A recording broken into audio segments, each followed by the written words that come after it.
Hello my friends and welcome. As you may see, Russia continue its infamous vehicle attacks. For example, we have the report about it from Krigsforscher. He is a Ukrainian combat officer and he shares those kind of the pictures saying that his unit was responsible to kick out 3 of the Russian BTRs, 1 BTR-82 and 2 BTRs-70, quite rare. This vehicle is different with this one and different with this one, so all of those electronic warfare tools and the physical protection of the BTRs didn't help this time. Russia lost not just APCs but also some of the infantry personnel. Well, I'm still trying to find out the exact location where it happened, but Krigsforscher, I think he's based in Kharkiv region from what I know. So maybe somewhere in Pokrovsk Direction where Russia tried to assault with those vehicles. Just my guess, we'll see with the map updates, but this information is very fresh, was posted 4 hours ago. And guys, again, welcome. In this video we're gonna speak about frontline updates,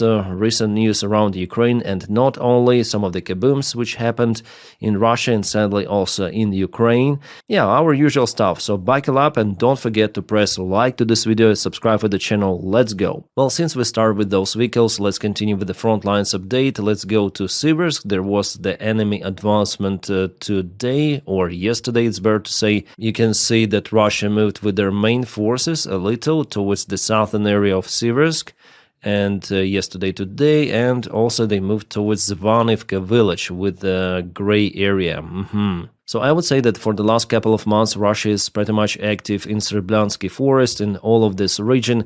They advanced to Verkhnokamensk and now they are taking Siversk, and the next defense line is ongoing very close to Sloviansk. And I want to check this area on Google Earth because I see that the terrain is not easy there for Russians, even though there are just few of the defense lines of Ukraine, but the terrain itself may not let Russia to advance very fast. Let's check it. Yeah, here we are, the Google Maps. This is Sloviansk and this is Siversk. Yeah. So we need to check out this terrain, which is kind of rough, but it's not too much rough, I would say. There is some sort of the elevation, but here it's shown mostly as a flat terrain, plus minus. But still, it's not as in the Zaporizhia region. Ukraine may actually try to use this environment for improving defense. I don't think it's going to be an easy walk for Russians from Siversk to Sloviansk. Sloviansk is, after all, kind of far away, and Ukraine has one more defense line somewhere over here from those lakes coming southbound. Where else Russia moved for the last 24 hours? In Fedorivka. Fedorivka is also not far away from Siversk, so Russia definitely increased its presence here. Again, let's go to the place. Today, yeah, not a big territorial gain, but still, you see, Russia gets more ground each day, little by little, exhausting its forces. Yeah, Russia is getting exhausted, but still they have resources to commence those attacks. For how long? No one knows. It may take even 2-3 years for Russia to take Sloviansk, Kramatorsk and Konstantinovka. There are some of the pessimistic forecasts, optimistic forecasts, but what is clear that after occupation of Pokrovsk and Mirnograd, which will happen for sure, Russia will concentrate its efforts to advance from the south, trying to bypass those settlements from the western flank. Southwest flank is better to say, yeah? By the way, in Mirnograd, I see there are some of the changes. Russia moved towards this populated or previously populated area. It was yesterday and it is today. Light advancement, but still. And Ukraine keeps control over Mirnograd, but it's very difficult for our guys to move out. I wonder why it was decision made like that to keep our forces in Mirnograd. It's all of the questions to Ukrainian command, my friends. I don't understand that. Our volunteers, they don't understand it, as many of the military officers. So our guys are basically, I would say, even now encircled. Yes, this bottleneck is not that tight, but there is already a presence of some of the small Russian groups on the way out, and the way into Mirnograd. Supplies are not possible to commence. Only drones may deliver something to Mirnograd. And about the number of the soldiers here, I was asked many of the questions. Different data is coming, but could be up to 1,000 Ukrainian troops, up to 1,000. That's what I know. So several hundreds of Ukrainian soldiers could be now in Mirnograd, and the only way for them to secure themselves is to get out with the small groups. And from the information I also obtained, again, it's not 100% correct, but probably it is correct, that our guys already have received the order to withdraw from Mirnograd. Which is kind of late, but it's better than too late. So yeah, they will use bad weather to move out with the small groups. That is what I think will happen in the coming week. But we have some of the good news coming from the Pokrovsk. There was an attempt, successful one for Ukraine, to expand the bottleneck, and our guys went to the industrial area of Pokrovsk and put the flag. The guys from the 7th Brigade, 7th Assault Brigade, yeah. Even Yulian Robke shared this information, so the presence of Ukrainian army is being confirmed not far away from Rivne. This is the crucial place. It says that actually Russian presence is here and there. There could be some of the Russian forces even further to the north, but those are just few of the soldiers. So we're not speaking about the tight encirclement of Ukrainian army in Mirnograd. As I say to you, if there is the presence of Ukrainian army here behind the railroad, well, it is a positive sign overall. Yeah, some Ukrainian channels report that the encirclement of Pokrovsk and Mirnograd does not exist. We are working on expanding logistic corridors, but we had the information like 3 days ago, and I quoted it on my channel. The information came from the soldiers themselves that they're encircled. Yeah, of course, there are some of the commanders, like, for example, commander of the 7th Corps of Assault Troops of Ukrainian Armed Forces, Brigadier Yevhen Lasichuk, but whether he deployed himself out there, no. So it's better not to trust any sort of the official information coming, and I better trust our volunteers and officers and analytics who share the information coming from the exact place. And 3 days ago, our soldiers in Mirnograd were screaming about poor supplies, like absence of supplies, which were only possible with drones. It means encirclement. Russians report the third time that they have encircled Pokrovsk and taken under their control. Well, Pokrovsk is impossible to encircle because there is a huge way out. For Mirnograd, it is possible to achieve. If there is no supplies, it means, yeah, I already told you. But there is still the chance for Ukrainian soldiers to move out with less losses as possible. And for that purpose, maybe Ukraine started some sort of the counterattack operation, a limited one, not far away from Rivne, to expand this bottleneck, and Ukrainian flag was spotted there today. And again, those footages showing the difficulties with the Ukrainian supplies in Pokrovsk Direction.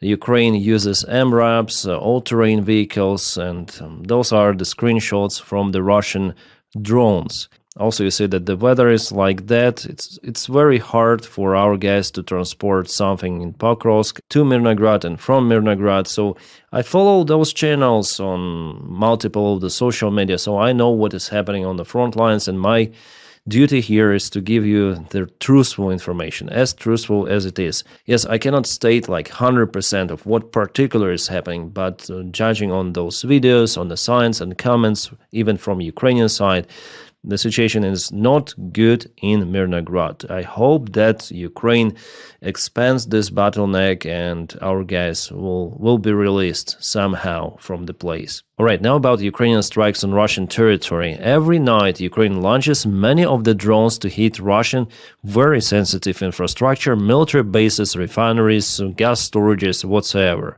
And we have the confirmation, for example, this one is coming from the occupied region of Zaporizhia. There Russia tried to move some of the air defense system. This is Buk M3 from what I can see that was hit. Russia is losing its air defense in Crimea, in occupied regions, on territory of Russia, elsewhere. They don't have enough air defense capabilities to protect entire Russia, all of their refineries. But what they do, they mostly protect Moscow and Putin personally. The last night, the Ryazan oil refinery was hit once again. It is already the third consecutive night that Ukraine strikes this enterprise with the drones. So at least it is damaged significantly. We may see some sort of the thick smoke coming, but also this tower is working, yeah? But this tower is not this refinery, it looks like it, but this is the tower itself, a little further away. Yeah, we have the confirmation about this kaboom. And this video is shared by Magyar. They're responsible for the strikes on this Russian refinery. They shared this video from long-range Ukrainian drone. Yeah, probably the first one wasn't that successful, but no, you see, the fire is out there, so something was hit, 100%. The problem, again, with those drones, that if they fly very fast, they start to Dutch roll left and right, so it's really hard to aim something. But we saw that there was the fire on the images before, so the strikes are successful. But unfortunately, Russia strikes Ukraine even harder. Russia has multiple tools for it. They have better drones, Shahed drones. They have the massive production. Also, they have cruise missiles, strategic aviation, caliber missiles, hypersonic missiles. So yesterday there were multiple of the strikes the last night in Kiev, and still drone attack continues even now. You see Kiev Oblast, Western Ukraine, Eastern Ukraine. In Dnipro itself, Russia hit the pharmacy factory, so there was the biggest pharmacy storage in all of the Eastern Ukraine, so there will be some of the shortages with that. In Kiev, some of the train stations were hit, railroads, so the situation is very difficult for Ukraine with electricity, with logistics, even blackouts, like everything of that is daily thing for Ukrainians, unfortunately. Yeah, that's the Fastov train station. Those are not the big trains used to transport cargo. This is the depot for, we call it Elektrichka, the train which is used to transport just passengers. It's the short connection between the closest cities possible. Elektrichka, the short-range trains which were hit. It's Fastov, Kievska Oblast, and for now I have reports that still Russia hits the same infrastructure there.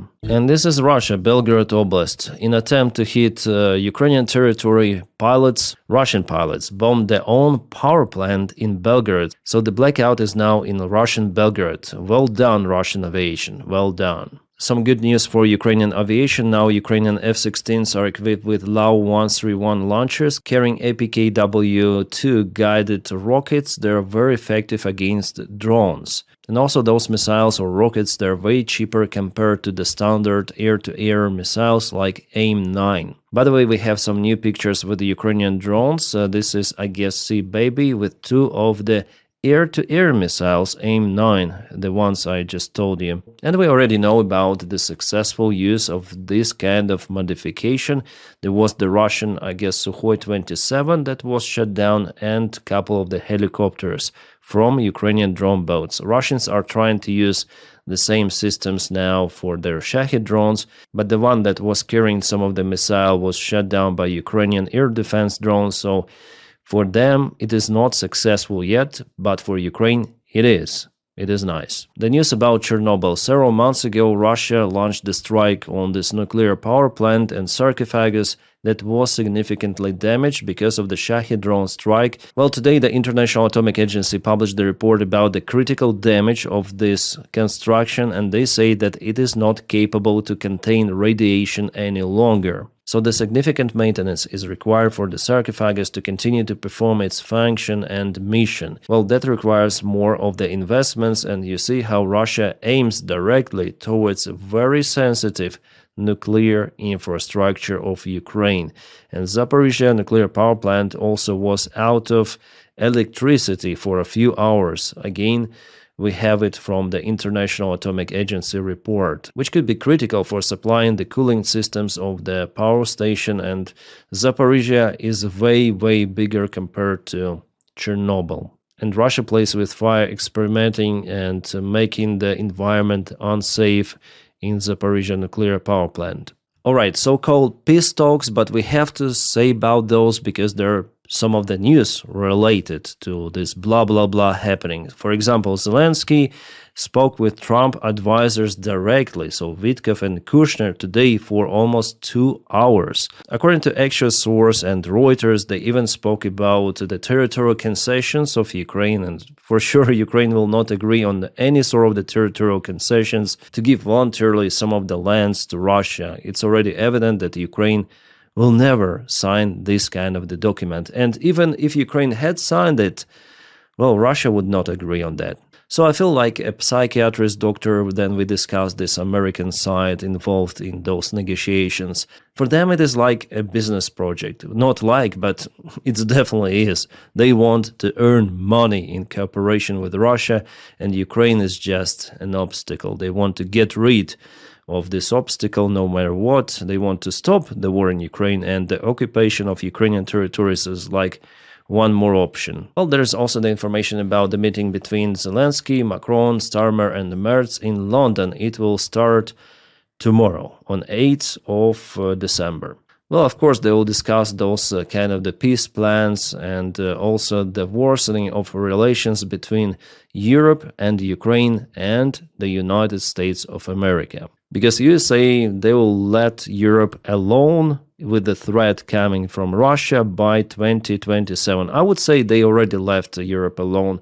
They would just withdraw the forces in 2027. That's the plan at least, and they already start the withdrawal of the forces from Romania, and there will be elections actually in 2028, so maybe just 2 years there will be no presence of Americans in Europe, and I just hope that everything will change with the new United States president-elect after 2028.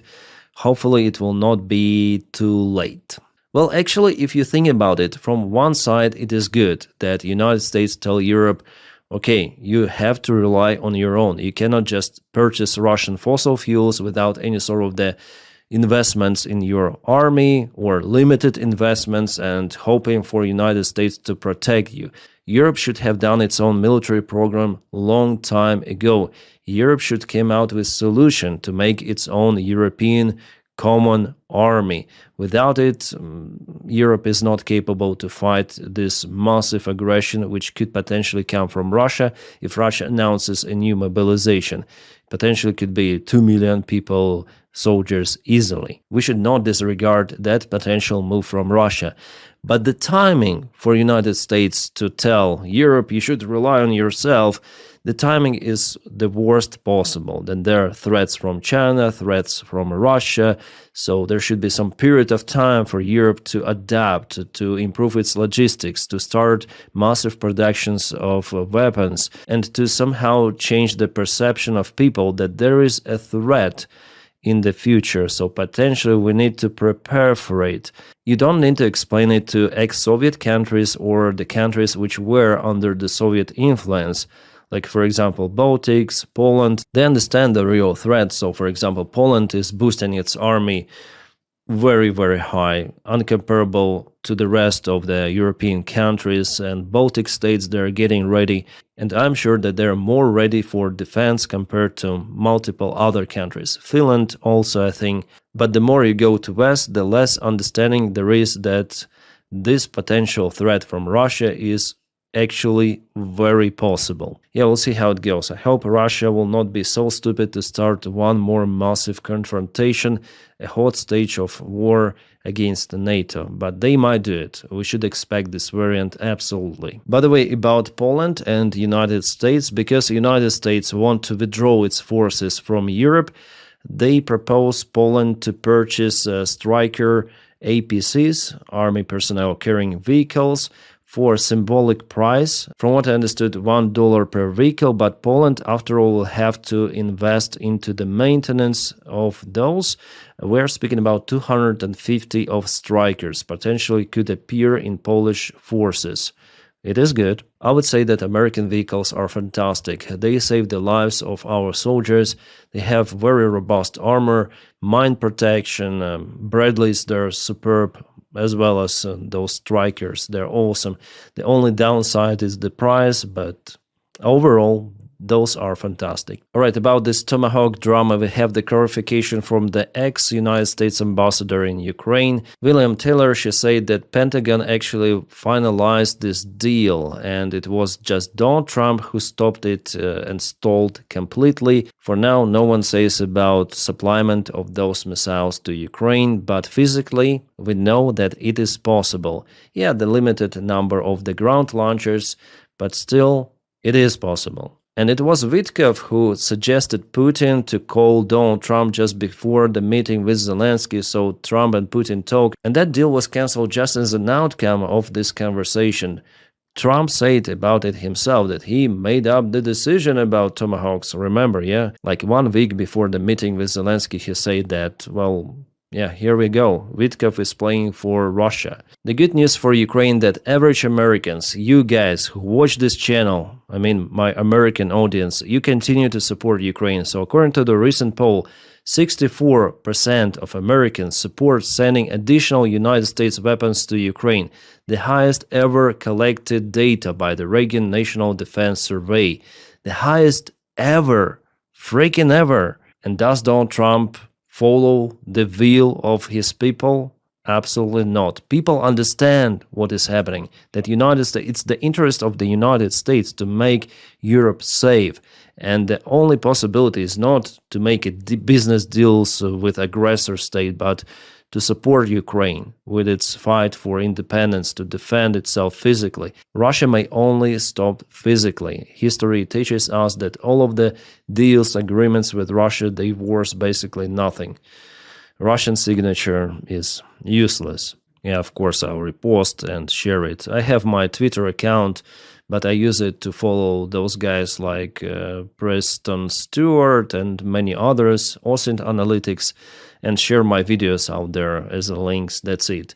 But we have some of the big drama today happening on Twitter because Twitter is getting fined by European Union Commission, and Elon Musk is melting down about it. Yeah, Elon went completely unhinged. He is calling to abolish the European Union. He calls also today for all of those European Union countries to be separate and independent. All of that because of 120 million euro fine that now Twitter or X will have to pay because of, not because the Euro Commission fights against freedom of speech, that is what Elon Musk tries to tell, but because of the platform regulations are not okay with European digital policy. Europe tried to resolve this problem in contacting directly the service X, but unsuccessfully. So they decided to find the structure for quite substantial amount of money. But for Elon, it's understandable that it's basically nothing. Nevertheless, he's crying like the baby bitten by those European corrupt bureaucrats. Yeah, the system in Europe is not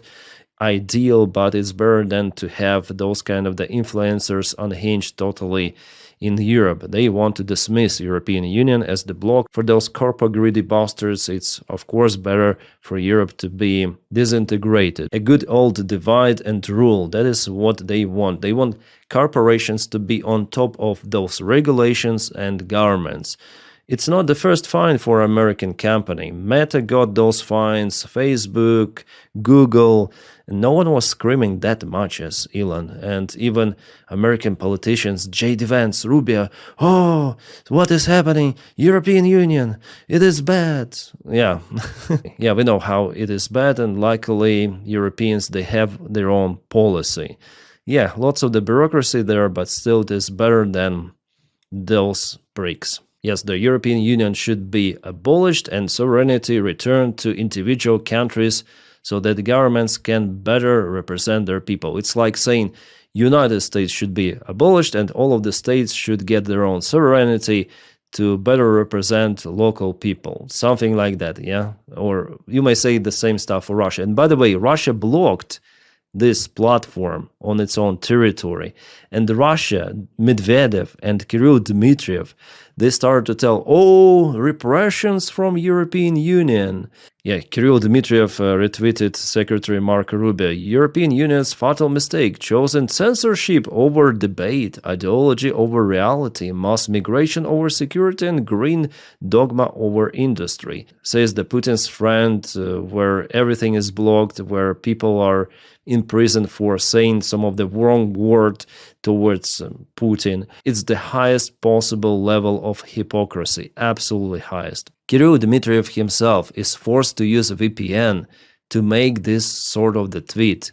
His location was France. Yeah, the Russian government has banned X. Russian citizens cannot access X without VPN service.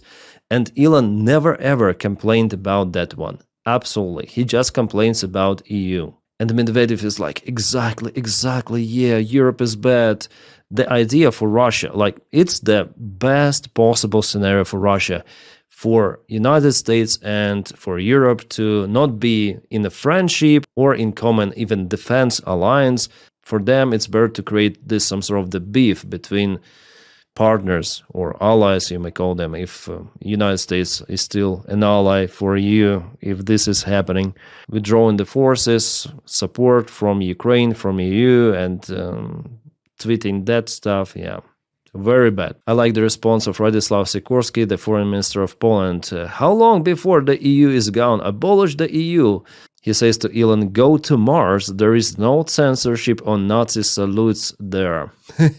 Exactly. The perfect response. And by the way, I filmed a separate video about that one on my Captain Dennis channel. Guys, if you are interested in some of the other videos that I film about politics, about what is happening in the world, also I stream there every day. You may find this channel in the video description just below. And today we have reached 27,000 subscribers, which is outstanding. And soon there will be 300 videos. Wow. Well, on this channel, it's more than 1,500 already. Crazy number. I'm here daily for you. That's why, by the way, your support is very important on Patreon and membership of the channel. Because of it, you keep me running, guys. It is my full-time job, so if you have this opportunity, you may also support me on Patreon and membership. And coming back to the military support of Ukraine, as you may see, here blue is support from Europe and black is the support coming from the United States of America. Here is then Donald Trump blocked the military support in Congress, and by the time Ukraine lost Avdiivka, and here you may see nothing black is here in this graph. It means that all of the support is coming from European Union. Yeah, some of the American weapons are out there, but Europe pays for it. That's why we see only blue color. And we also see how it dropped down. So Biden tried to boost it before he left with all of this, but now it's gone completely. But in fact, for Ukraine to conquer Russian attacks, it should be something like that. Common support should be boosted by multiple of the times, but we don't see it even in a close perspective. And just for laugh, let's watch this video from Ukrainian trenches. Як його витягнути, бля?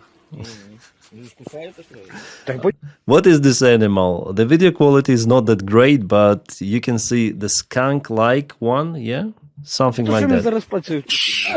It's very aggressive. Я не знаю, як його витягнути. I don't know how to get it out. Постелю каремата. Він по ньому може вилізе. They try to have different tools to Тихо. get the animal out from the trench. It's like a big trap for it. Куда ти? Куда? Ух, бля. Пошел. Давай. Yeah, finally they put the armor vest, and it was like a ladder for this creature to escape the trench. So write me in the comments what kind of the animal is that, guys. It's the first time I see this one. Давай. Yeah, was interesting. Yeah, it happened somewhere in Ukraine. I sometimes see animals on those videos, but this one I see for the first time.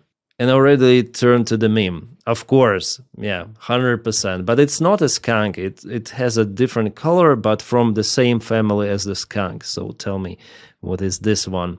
And guys, again, thanks for supporting my job on Patreon and membership. If you don't have this opportunity to support me like that, just press your like to this video and subscribe for the channel, because it boosts this video in YouTube algorithms. That really helps me a lot. Thank you so much for it as well. I wish you all a peaceful sky wherever you are, and have a great time.